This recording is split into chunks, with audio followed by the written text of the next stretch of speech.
everything that I think any smart person should know about their wallet. And then at the end, I'm going to open it up to Q&A. And just as like an FYI, I've given this talk, I don't know, 1,000, 1,500 times. And people always have questions. So saving for the end, we will cover as many as possible. There's no such thing as a dumb question. And in fact, when we tell you if you're thinking it, like definitely at least 25% of the room is thinking it. And so we'll dive right in. Take out paper or your phones and like actually take down notes. Because what I'm going to do is walk you through a financial plan. But before I do, just a few seconds about me. I literally just left my 2 little kids. So I have a sweet little baby boy. And in fact, actually, if you pull up, if you pull up my Instagram at Alexa Von Tobel, you can see my children being nuts from this morning. So yeah, just at Alexa Von Tobel. So really quickly, I have done a lot in the last few years. It's been pretty wild, but just my background. So went to Harvard undergrad, came out, worked on Wall Street. I'll tell you my story about why I became so interested in financial planning. Happened to go work at a small startup that we helped then sell later to Facebook. Went back to business school. At Harvard, I actually dropped out. I'm like one of the professional dropouts here. I was there for 91 days. I took a 5-year leave of absence. I'm now like an official alumni, which is pretty cool. For a fourth of the price, I'm an alumni of HBS. And I built a company called LearnVest, which I'll tell you a bit more about in a second. But I'm a certified financial planner, so I've taken every single major test that you can for your wallet. I wrote a New York Times best-selling book that I'll show you in a second. But most importantly, I just feel really passionate about helping everyday Americans. I was born in Kentucky, grew up in Jacksonville, Florida, just feel better about their wallets. And I will tell you that I very rarely find somebody who's like, oh, I feel great about money. Most of the time, people feel pretty stressed, pretty overwhelmed, something's not right, they feel like they made a ton of mistakes, they're ashamed. So this is an hour of judgment-free zone. Just again, my quick story, graduated from this great school. There I was, gonna go work at Morgan Stanley as a trader, really good at math and economics, and I was like, I have zero idea how many credit cards I should have, what a 401k is, like, should I get dental insurance for my office, do I need it? Basic questions, really dumb questions, and I made all the mistakes. And I said to myself, how is it possible that I've graduated from such a great school and we do not learn about personal finance in high school, colleges, or graduate programs across the country? This is like a basic lesson. Like everybody should have a good understanding, and that's why we feel pretty ill-equipped. It's just we don't actually learn about it. But we make about 6 to 10 financial decisions every day. So if you really think about that, like money never goes away, ever. Every day that you're alive, you have to deal with it. And so for me, I was like, let's just make you really good at it, and let's keep it super simple. And my flavor of financial advice is like, I'm gonna optimize to the penny for you, but I'm also gonna keep it really simple because we're all lazy. Let's be honest. I'm like, tell me the easiest hacks, tell me the things to get done as quickly as possible, because we're busy, we've got a lot going on, and so how do I make it real? So for my first book, Financially Fearless, I wanted to call it the F word, but they wouldn't sell it in Walmart if I did. So we landed on Financially Fearless. Chapter 1 is called the F word. It was an instant bestseller, and it's due tomorrow night, finishing my second book. Literally, it's due tomorrow night. I'm so tired because I've been writing every night until 2 o'clock in the morning. It's called Financially Forward, The Future of Your Wallet. So that'll be coming out later, but wrote these books, honestly, not to like be a bestseller. I wrote them because I was like, I wish there was one place I could pick up and just learn everything I needed to in plain English. I was like, I don't want a ton of jargon. I don't want to feel like as I'm trying to learn, it's complicated. So Financially Fearless has like rip outs. It's super straightforward, like as simple English as you can get. So really quickly, before I dive in, 76% of the country lives paycheck to paycheck. That's kind of profound if you think about it. And I say that just to get the judgment out of the room, because most of the time what we find is everyone feels bad when it comes to their wallet. We all know people who had more money growing up. We all know people who make more money. We all know people who wear nicer things. And for some reason, money is this thing where you just always feel like somebody's doing better, and you never feel good. And quick thing, this amazing Harvard researcher his name's Michael Norton, I interviewed him for my book. He did this research where he actually took people who made $50,000 and said, how much money do you need to make to feel really good? And they're like, 150 would be great. So then he went, Took people who made $100,000, said, how much do you need to make? They said $300,000. So then he went to people who made $300,000 and said, how much do you need to make to feel like good? And they said, $1 million. Went to people who made $1 million. And they were like, $3 million. And crazy enough, the more you went up, it kept going up. No one was like, I'm so good. And it actually shows you that there's this weird comparison proxy with money from a very data-driven way. And so the other thing I'll just say is like, rip the Band-Aid off. Learn, like money is a tool that's supposed to give you the skill sets that you need. Just stop comparing. Because the second that you get really comfortable, there's another stat, which is that once you make over as a household, roughly speaking, based on what city you live in, about $75,000, you can pay all your bills. You can like live, you have food, you have like shelter, you're good. And actually money doesn't make you happier. So that was a really important one for me because I was like, the goal is not to constantly make more money. The goal is just to be in control with whatever I do make. Make sense? Okay, so we're gonna rip off Band-Aids, we're gonna dive in. What I'm gonna do right now is walk you guys through the key steps. So as a financial planner, I sit down with families. I plan for everybody in my life. Friends, all shapes and sizes, people I don't even know. What I'm basically gonna do is pretend I'm sitting with each of you and I'm gonna walk you through a financial plan. I'm gonna go fast because there's a ton of content in here and I wanna make sure you get it all. At the end you can ask questions. But this would be, if I was sitting with you, essentially what I would do to get your butt in perfect shape about your finances. So let's go. Step one is get organized. This means so many things.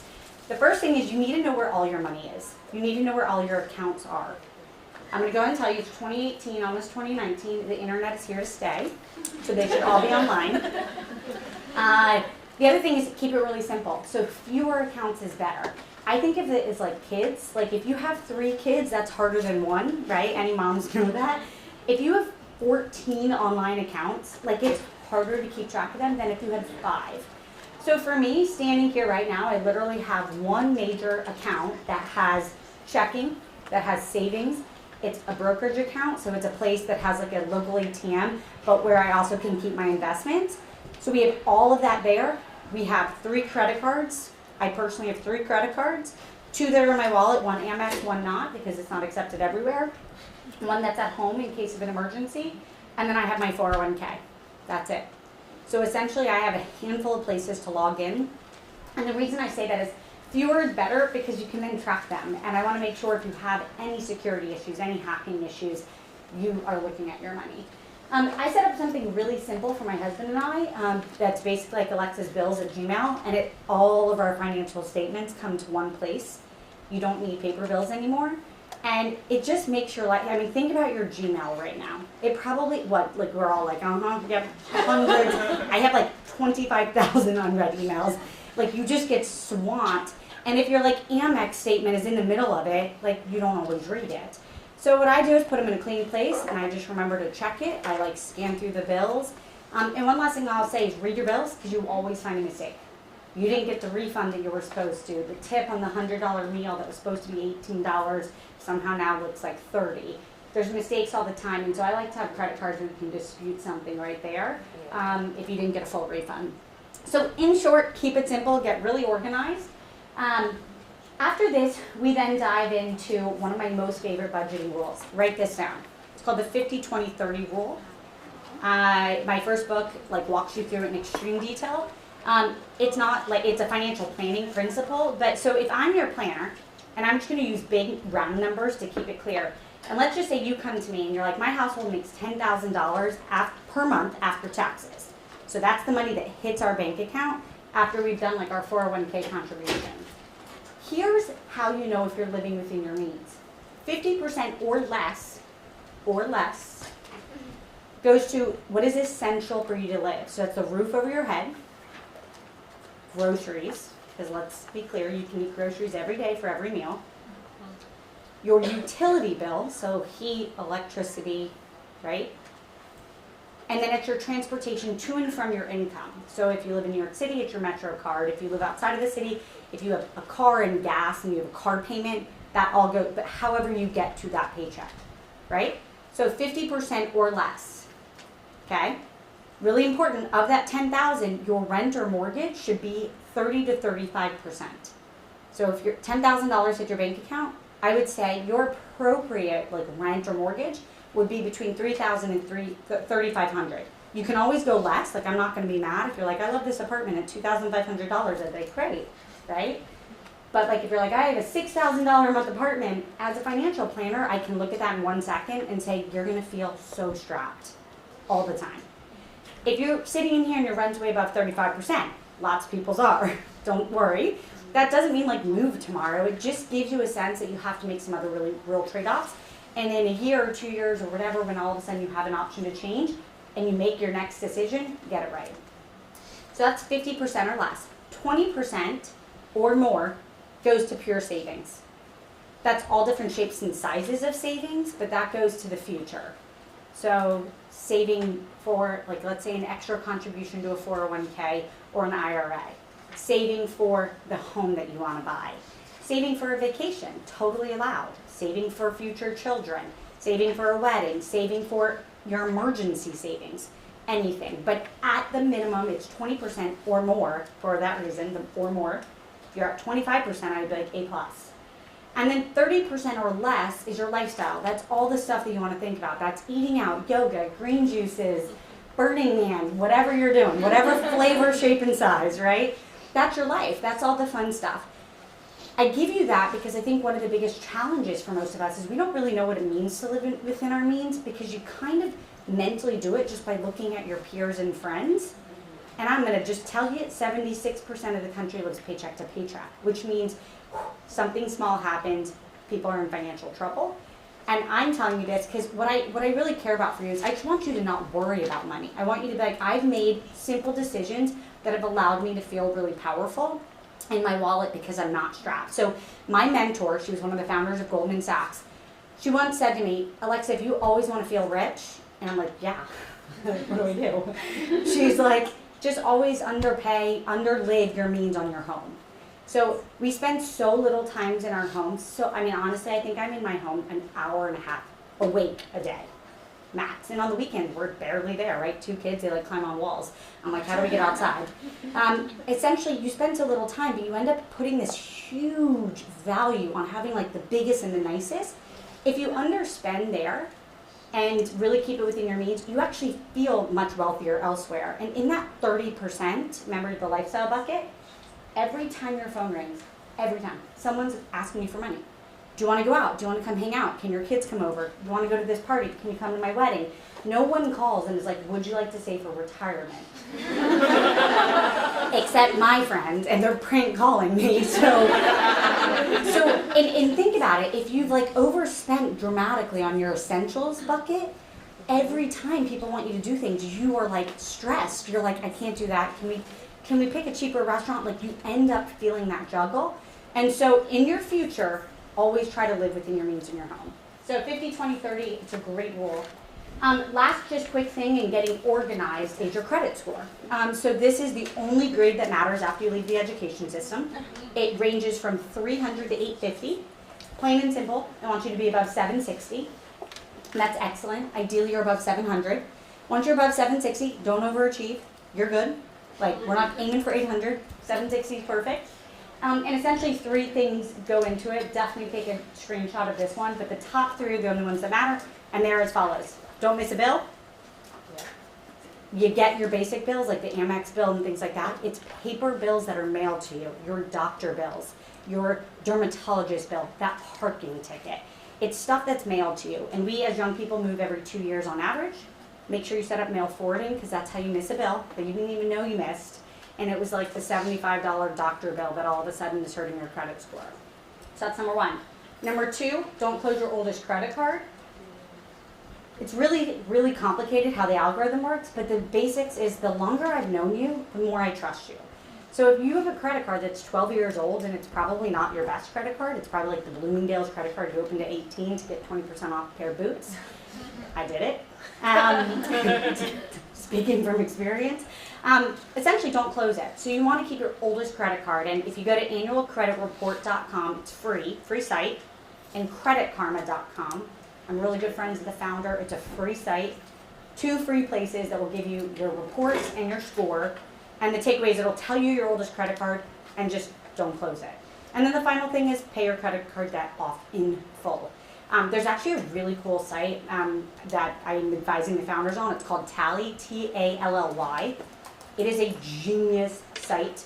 It is basically completely free, and what it does is if you have credit card debt, you upload your credit cards, and it pays them in order for you, making sure you get every ounce of the extra interest paid, and it costs you nothing. So those are the sort of sites that I'm a big fan of. So in short, what goes into your credit card? Don't miss bills, don't carry credit card debt, so pay it off in full every month, and don't close your oldest credit card. And last thing I'll just say out loud is if you go to annualcreditreport.com and find out that you have 5 or 6 open credit cards that you didn't know about, don't close them all at once. You can only close one a year. So literally methodically put Google reminders on your calendar and close one each year. You'll have questions on that one. Everybody does. We'll answer them at the end. Okay, step 2 is focus. So now we've got you fully organized. You know where your money is. You understand your major numbers. You have a basic budget. And you're in a position where you know your credit score and you have some good basic financial hygiene. So you got the basics down. Step 2 really now is what we call like a core budget and key numbers I want you to know. So first is like what comes in and what goes out, right? And like really looking at that in detail. So quickly on income, people tell me every day, they'll be like, Alexa, I make $100,000. And they think of their life as making $100,000 and I'll be like, you don't. You make $63,000. I'm like, that's how you should walk around in your truth, right? After taxes. It's such a big difference. So start thinking of your life and your after-tax money because you're just, we all pop into Zara and all of a sudden you walk out of Zara or me at like Target with like, you're like $300. And if you start to just think of your life and your post-tax dollars, you're just better sized. Like all of a sudden you're like, okay, like maybe that like $200 dress doesn't like, feel like a huge expenditure, but it just begins to right-size things. And then finally know your expenses. So actually go through, we all have like small expenses that we kind of forget about. A subscription here, shut them off. If you, in 3 months, miss them, turn them back on. If you don't, move on. Put the extra money in your 401k. Okay, so now's the really fun stuff. It's step 3. So again, we just got you fully organized, then we actually went through a basic, but what comes in, what goes out. You have a real budget that you can understand and track. And then step 3 is plan, and for me, we call it the monopoly step.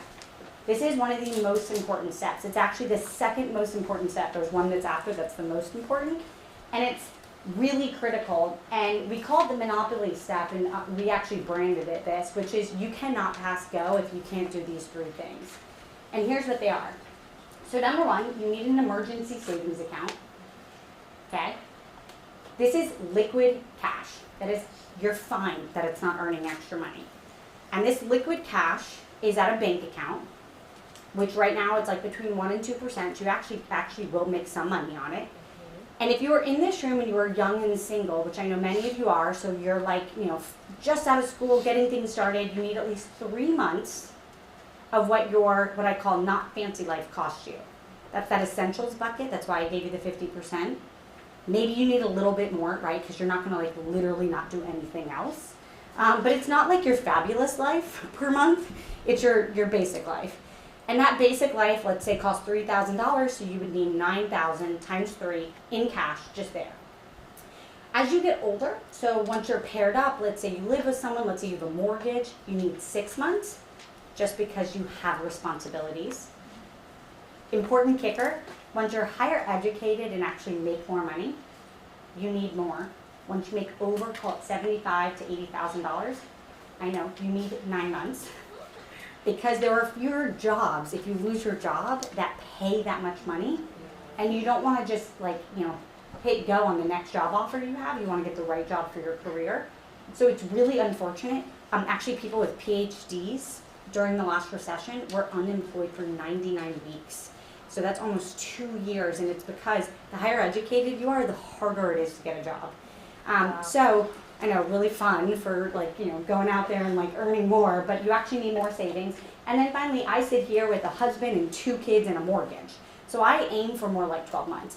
And for me, I call it my freedom fund because it's the freedom to not worry at all. It's like if anything happens, somebody gets sick, something breaks, small injury, big injury, I lose my job, my husband loses our job. I hope I don't lose my job because I run my own company. That would be really bad. There are days I want to fire myself, but no. In all sincerity, like, you want to not worry about money. Like, your self-esteem is going to be this big. Something is drastic. I don't want you to worry about it. So I literally want you to be like, I'm good, and then you focus on the problem because money is fine. So that's your freedom fund. After that is conquer your debt, and this second of the monopoly step, it's 3 things. So emergency savings, no credit card debt, and then on track for retirement. So net credit card debt, I'm going to do it really fast. Average family in America has $15,000 of credit card debt. This is a no judgment zone. I told you I like that free site called Tally. It's meettally.com. Tally, meettally.com. Free site, helps you figure out how to pay it down. But the key takeaway here is not all debt's created equal. There's good debt and there's bad debt. Good debt is your student loans and your mortgage, because there's an asset underneath that. The mortgage, there's value in the home. Your student loans are actually considered good debt because you're the asset. The government invests in all of us being educated. Bad debt is your credit card debt.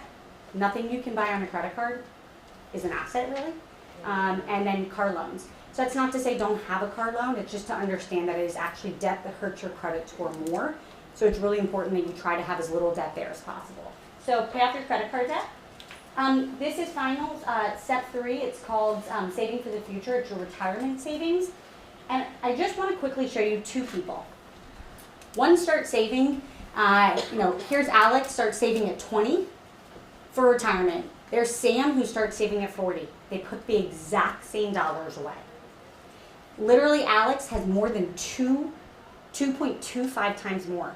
So almost a 400% return in what Alex gets because of time.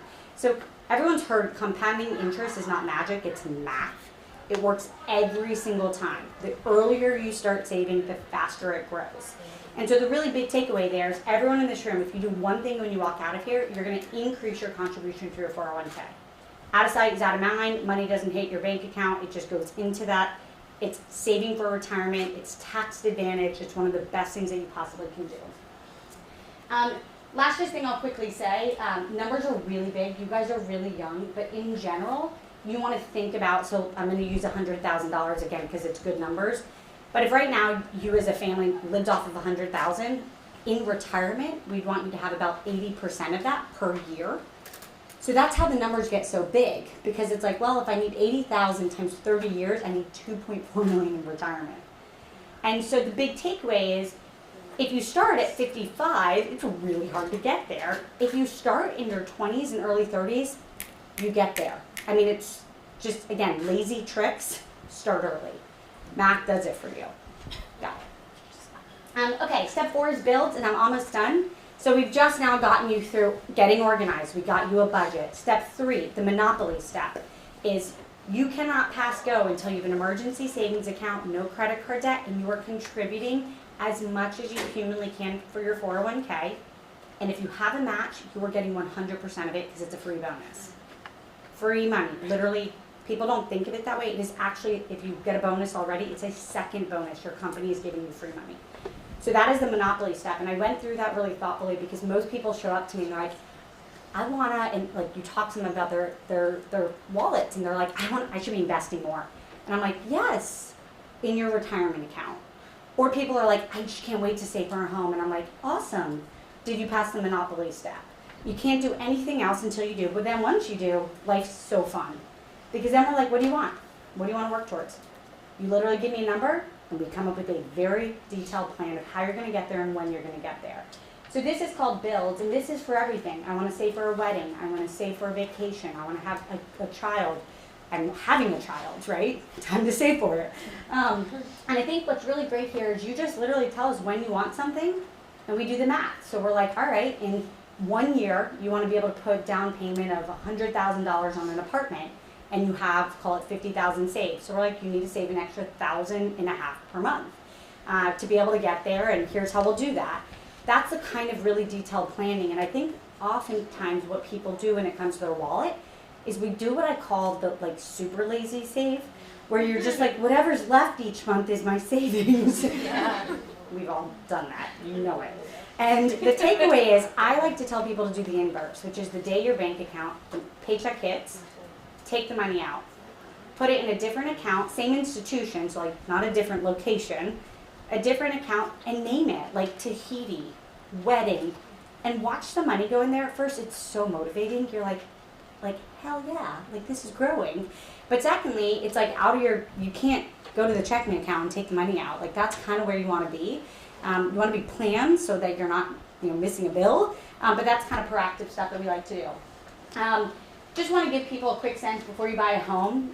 Really, really important. But people ask me every day, like, how do I know I can buy a home? 3 things. You can put 20% down. So just like really simple math, you're buying a $100,000 home, you need to be able to put 20% down. That does not mean that you took it from your emergency savings fund, because that still has to be there. And then the final thing is that the mortgage, and it's called PITI, this is really important, write it down, principal, interest, taxes, and insurance, PITI. Your principal and your interest is actually your mortgage payment. You have to pay taxes once you own a home. Once a year you write a tax bill. And then you have to pay for homeowner's insurance. You want to know what all of that costs you? And ideally that would be under 35% of that take-home pay that hits each month. Make sense? Cool. Last just few things. Step 5 is protect. When I said that this is the most important step, this is the one I meant. Step 5 is protect. So I literally don't sell insurance. I stand up here as like somebody who thinks the word insurance is like the most boring in the English language, but it's so important. And here's the quick takeaway. So that same mentor that helped build Goldman Sachs, so she gave me 2 brilliant pieces of advice. Actually, she gave me 3. First, she said, always live beneath your means in your home. You'll feel really wealthy everywhere else. Number 2, she said to me, if you never, she was like, do you want to never go bankrupt? And I was like, duh, like, put me in, coach. And she basically was like, just always have the right insurance. If you always have the right insurance, like nothing can happen that could literally send you into that big of a default. And then her third thing was make sure you marry the right person. And what she didn't mean by that was marry someone with money. She meant marry someone where you can actually have really good financial values with. At different stages in your life, based on what's happening, you need different versions of these. If you own a home, you need homeowners. If you rent a home, you need renters. There's an awesome site called Lemonade. Literally it's $5 like a month for renter's insurance. Do it. Takes 2 minutes to get it. It's nothing, and if God forbid, I literally have an employee whose apartment caught on fire. I can't even make this stuff up. Disability insurance, as you get farther along in your career, if like you become disabled, you wouldn't be able to earn your income, so people buy it, particularly doctors, things like that. Once you have children, and if you have a partner and a mortgage and kids, and your income is actually your biggest asset. People often think it's their home, it's your income. So you need life insurance. As you get older, you need long-term care. These are things you don't necessarily have to worry about today, but you want to think about it. And then you need basic documents once you have children. But this step, plus health insurance, you need it every day that you are alive. You need auto insurance if you drive a car. That's the sort of thing where you could end up just really, really disadvantaged. Last thing, if you get through all 5 of those steps and you still have a pile of money of any shape and size, 5,000, 10,000, 100,000, a million. Lots of people get through all these steps and they don't have extra money. If you do, that's when you're ready for extra investing. Does that make sense? Yes. So every dollar you have, and what that financial plan that I just walked you through was the most bulletproof way for anything to happen in your life and you to be good.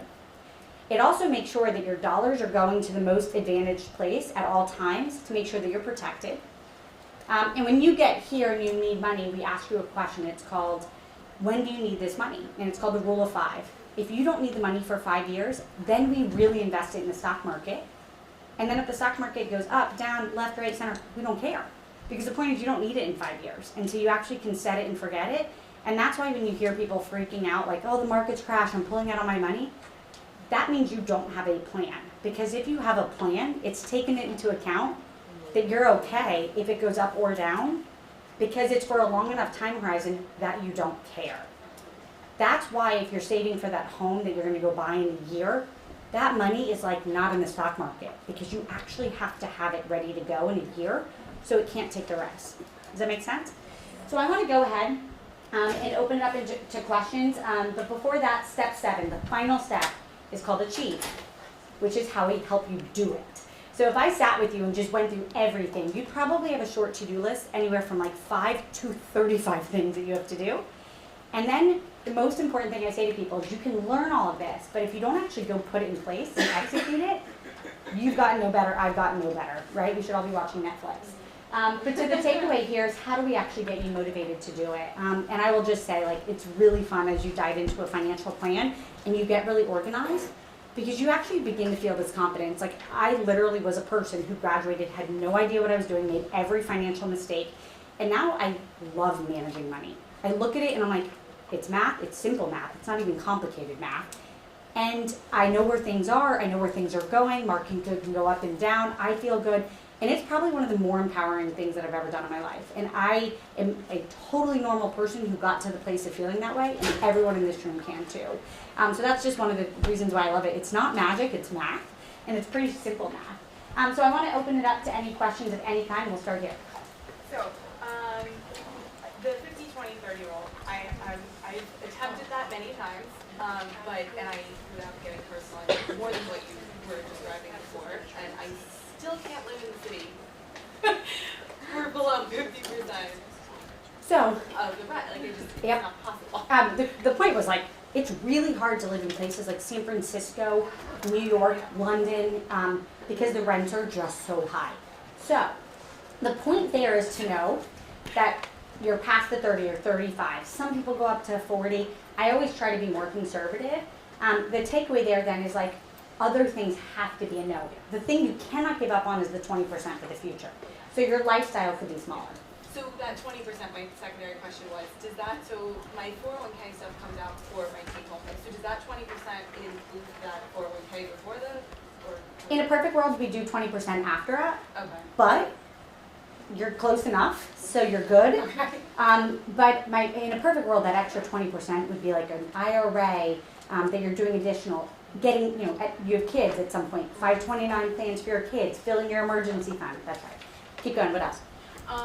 When you're thinking about the budgeting and paying credit card bills, in which of these three would that fall into? So, because you have credit card debt already from the past. yeah. So if I'm a mom, I'm a working mom, which means I have to have somebody that takes care of my children during the day because I have a 6-month-old. So for me, and my essentials is also childcare. I would say core bills. So things like student loans, credit card bills actually can go in the 20%. And that's because you're actually paying off something towards the future. In a perfect world, we'd have no credit card debt. One thing I'll just say for everybody with credit card debt, there are just I just wrote this chapter for my next book, Financially Forward. We live in the coolest time. We are in such a gig economy time where you can go online to not even 20, literally close to 100 different companies that allow you to make extra income on the side, TaskRabbit and beyond, to different companies where you can sell things that are in your closet. Like, we're at a point where the Real to dozens of other sites, Tradesy, etc., you can find money in your home. And what I always tell people is, you've got to get your budget right, but also look to your home and look to your life to figure out how do we make some extra money to pay off the credit card debt as quickly as we can. And then remember, you can make 2 payments a month. So not just the beginning of the month, but also the middle of the month when you get that second paycheck. Credit card debt compounds daily, not monthly. So every day that you pay more, you actually save. Does that make sense? So keep going, in the back. How do you advise people to budget when their income fluctuates yearly? Yep. So right now, 39% of the country basically has a regular income, is a freelancer or basically is commissioned. So what we tell you to do is the last 2 years of your paycheck. So I'm going to make it up just to do simple math again. So let's say 2 years ago you made $50,000 and last year you made $100,000. I would say let's pretend you make 75. So let's just average it. And then divide by 12, plan for that to be what your income is. And then all money that hits your bank account goes into a bank account, and you pay yourself an automatic deposit into a checking account or another savings account of what your paycheck would be.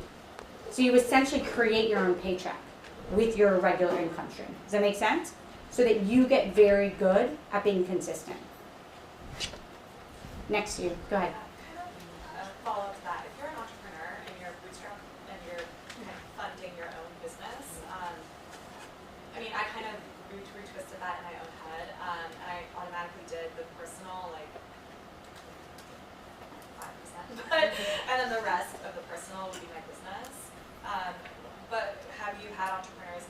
situation, and what would you advise them to do?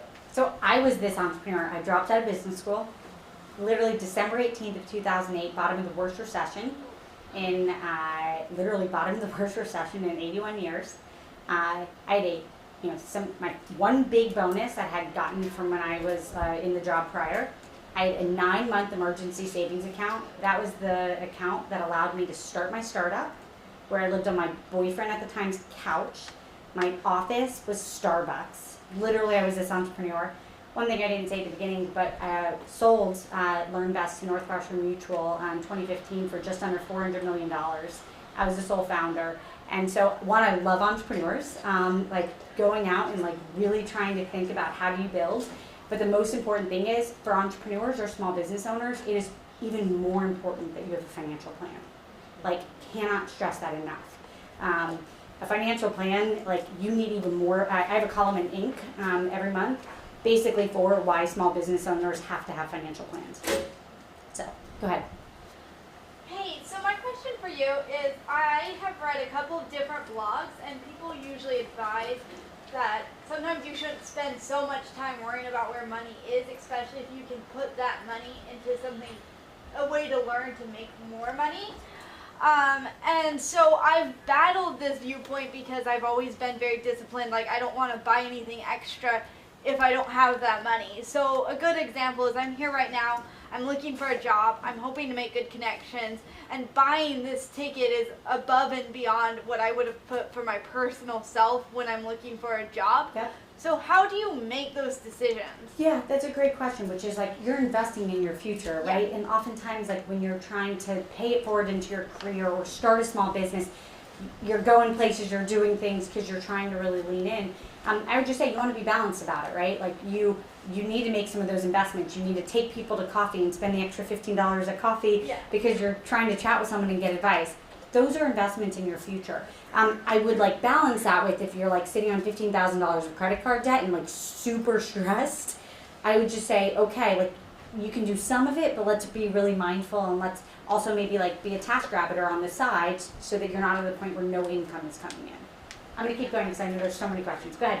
When did you like feel the least financially empowered, and like Starting a small business.